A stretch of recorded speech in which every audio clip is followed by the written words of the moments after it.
First thing to do is go to the left side of the screen, scroll down, and then select Apps. Then go to the search bar at the top, and then type in Type Warp, then hit Enter. Then select this option where it has a yellow background.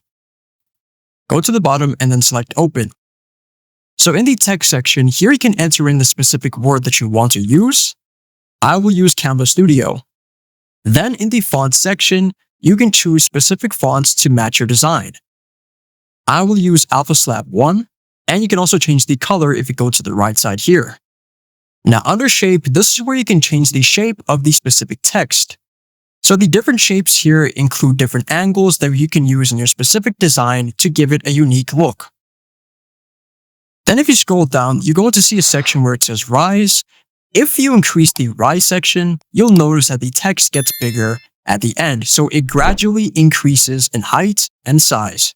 Then if you want to reduce it, slide it to the left, and then adjust it to your liking. So if I choose this specific shape where it looks like it's water, if you scroll down, there are two different types. Where the first one, the text starts dipping first, then it rises. Then the second one, the text rises and then it dips. And then you can also change the waves. And you can also change the wave height to match your specific needs. Once you're happy, go to the bottom and select Add to Design. Now, another cool thing about the Type Warp is that you can definitely edit the text whenever you want, even after adding the design to your canvas.